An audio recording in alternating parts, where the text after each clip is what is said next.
about it. So do you think over the month you could have a go at each of these areas? Just see whether you can pull people into that vision as a good. Now I also have this stakeholder matrix. There's one or two other bits and bobs I'd like to go through on the slide.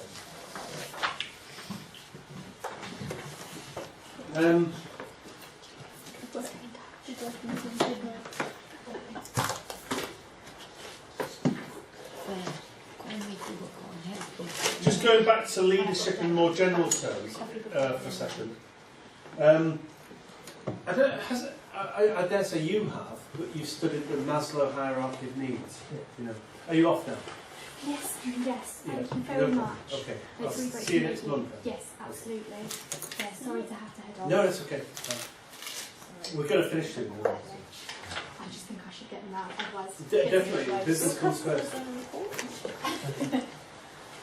Okay, just a couple of other models and frameworks. This is the Maslow hierarchy of needs.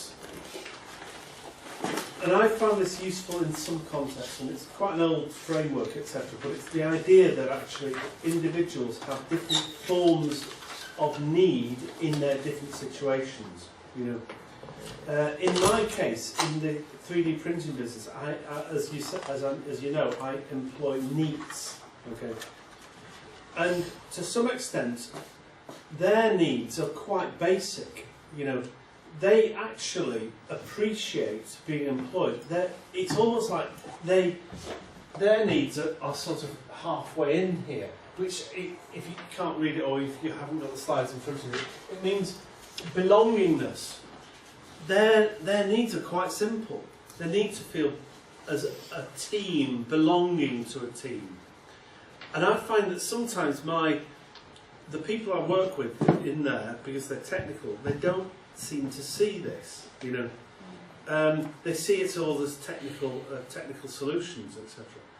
But these individuals, they're only looking for sort of like belongingness and possibly a little bit of esteem, you know, the idea that they actually are valued, you know. And it's a very simple thing. And when they feel that, the energy levels go up. It's surprising, and they come out of themselves and they actually start really enjoying working there. Whereas if we didn't work towards bringing that out, right, in our leadership sort of approach, they'd be sat there all day not doing anything because they're not interested. So I refer to this Maslow hierarchy of needs, and you know it's very simple. It's really rather basic. The idea that we have at the bottom level, you know, the basic needs that we need to live, you know, food, clothing, whatever, you know. Then we've got safety, you know. But then the top three are more interesting. Belongingness to a given team, to make sure that the team is working well. I've got lots of stories about this belongingness thing as well, and how managers sometimes do it completely wrongly, you know. I had a lovely experience in the health services some years ago, because as a consultant I do, or have done in the past, process improvement work in the health services.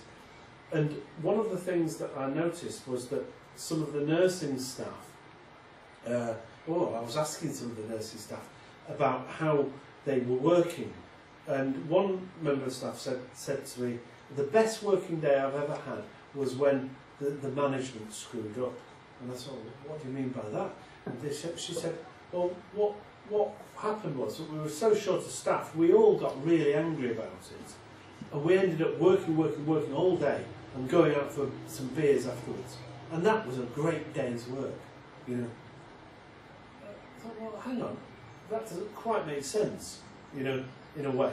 But on the other hand, it did make sense, because she was expressing the camaraderie of a team, you know, coming together, because they were angry about the crap management in the place, you know. I think we've all experienced things like that. She described that as one of the best days of work she's ever done, you know, ironically. So that was a story of belongingness, and I think if you can nurture that in your staff and or with people around you, I think that can be real energising.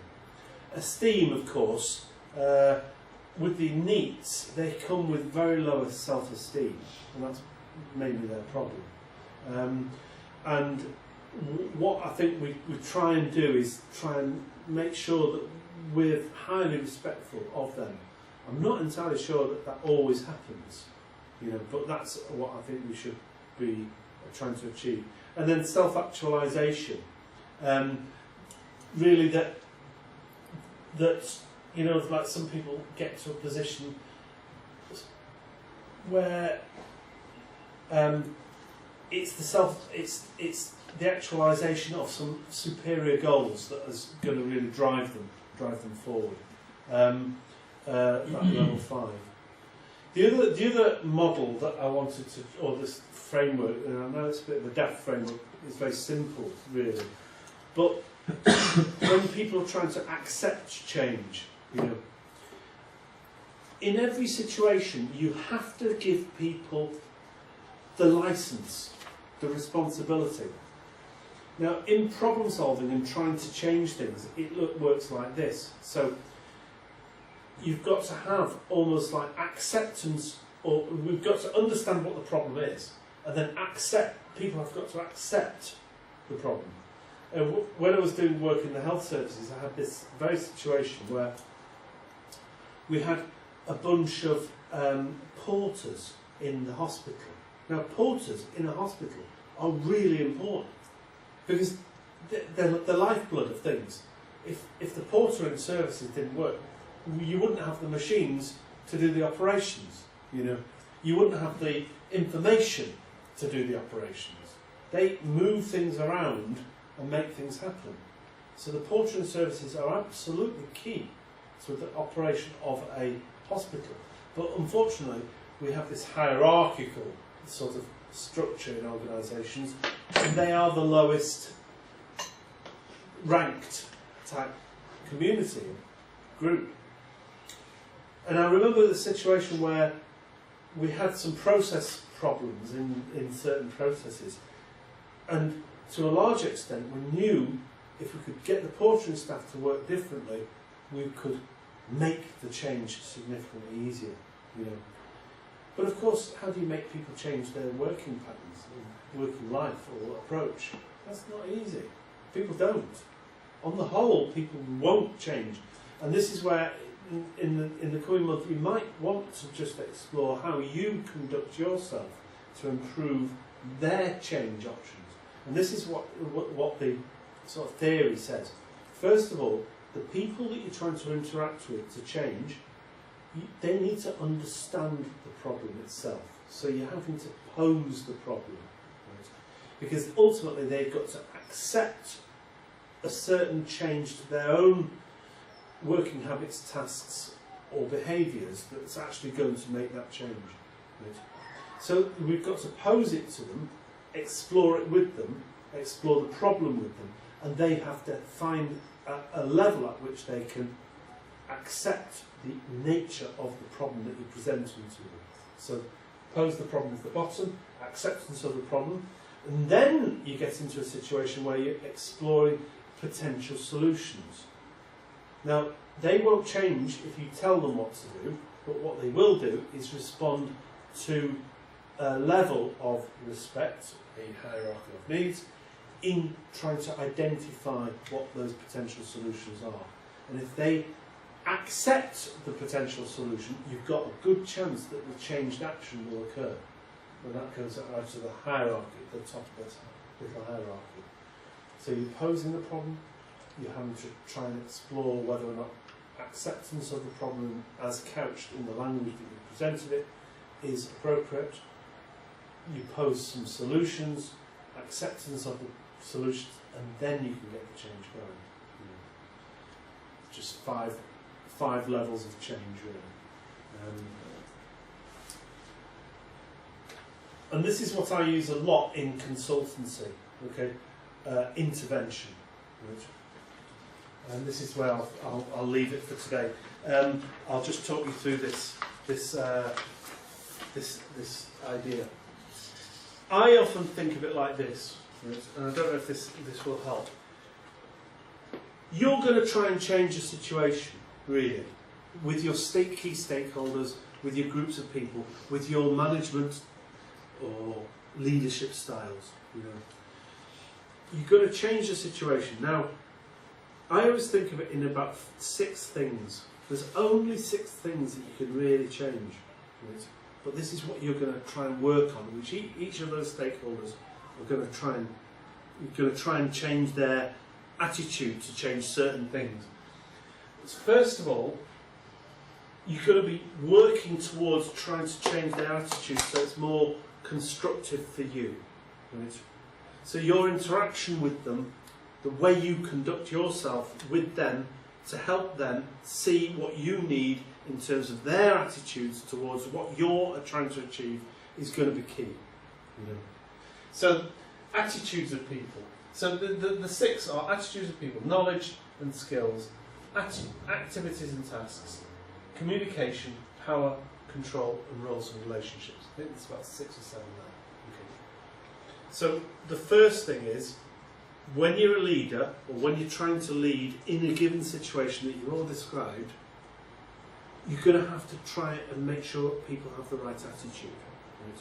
You're going to have to find a way to present that to them so that they can see the attitudes that you need to achieve the task. Knowledge and skills. Right? That's another area of problem. You know, when we were working with the porters, for example, the attitudes were completely wrong. And often, in order to fulfil things, do things properly, they needed certain knowledge and skills, which they might not always have. So the question is whether or not those individuals, those groups, those stakeholders actually have the appropriate knowledge and skills that you need to make it work.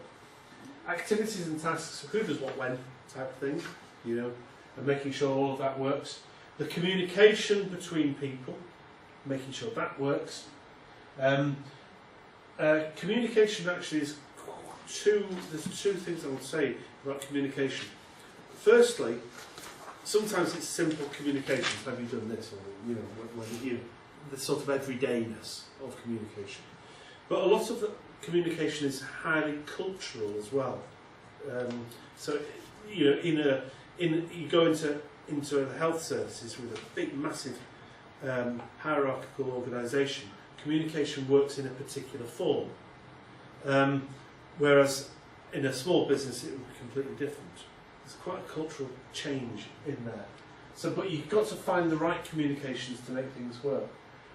Information, obviously people need the information at the right time. Power structures. Control, to make sure you know what isn't working, if it's not working. And then roles and relationships. And I use those 7 things, and I sort of think about them in terms of each key stakeholder. What is it that I need from them in order to make the whole system work in effect? So that's how I sort of structure out leadership in a way. I'm hoping that you'll go this month and have a go at it now. You know, just have a go at certain things. See if you can make things work better for you by making those interventions. Right? So there's 2 tasks. One is a negotiation of some sort, and write down the results or the way you conducted them in your workbook, and then this one leadership test to see if you can get that going as well. I honestly think this area is really powerful, but it will challenge you, or tends to challenge everybody, because it takes you out of your comfort zone, you know, sometimes. So if you're staying in your comfort zone, you're doing things wrong. You know, if you're feeling a bit anxious about it, that's probably expected, you know, so don't worry. Okay. Has anybody got any questions or points you would raise on what I've tried to present? Are there any book recommendations that you have for the topic? I've got loads actually. I've got loads of books on leadership. Yeah, at home. There are some classics. sometimes they're a bit heavy. I personally probably, there's a writer called Northhouse, very famous book, on in leadership itself.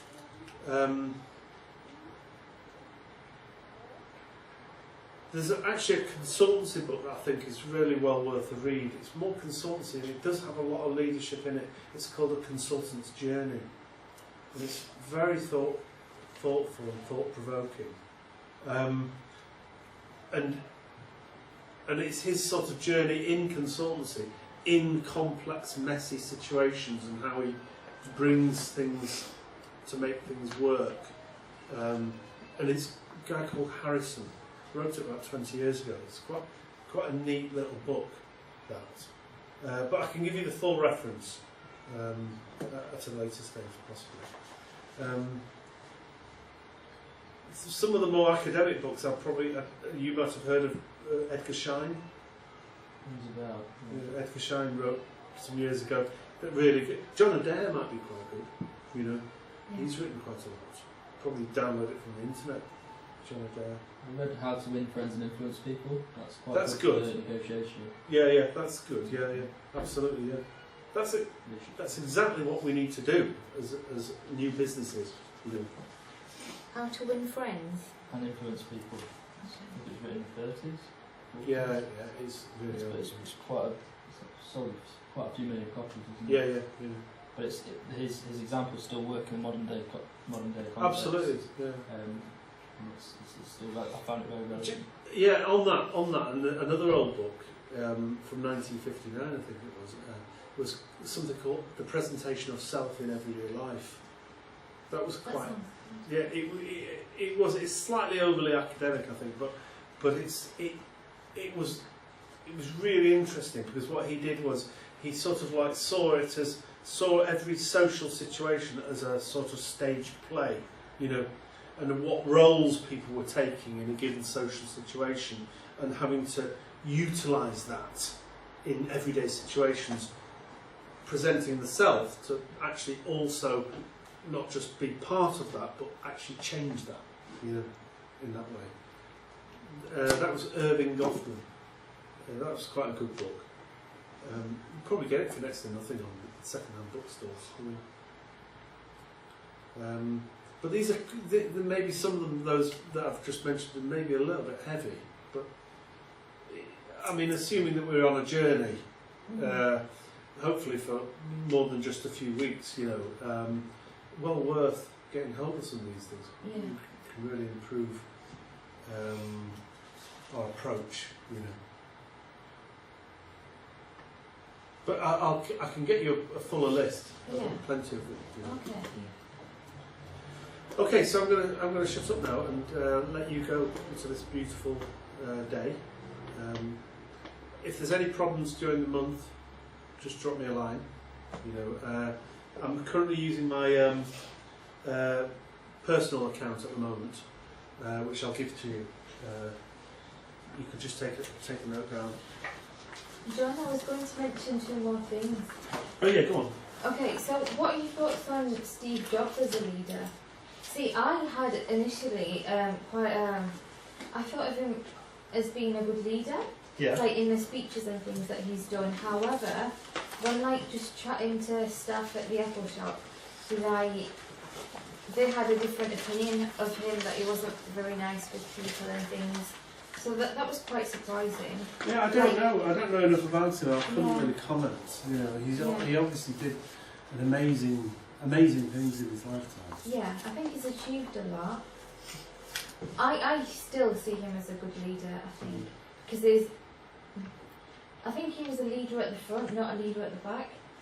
Have you heard of the leader at the front and back? Yeah. I think I'm more of a leader at the back because I'm like, oh, you alright? But wanting to make sure people are okay. Whereas I think he was ruthless and just got things done. Yeah. Napoleon or something. Yeah. Yeah, no, yes, I mean, that's an interesting question, and I don't know the answer. I wouldn't really like to hazard a guess because I don't really know that much about him. Yeah. Well, what was your second area? You said you had 2 questions. All right, okay. So it was the type of leaderships, leader at the front and back. Oh, I and see, whether you'd Yeah. come across that. No, absolutely, yeah. There's that in the literature. Is there? Yes, absolutely, yeah. And if you're one, what you like? Are you a better? Better or worse? I don't think it's quite as simple as that. But I would probably say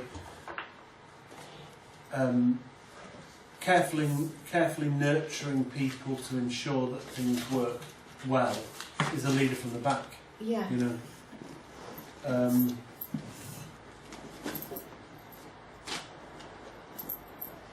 I think it's very interesting that, and we probably could improve. I mean, if you think you're a leader from the back, why don't you try leading from the front?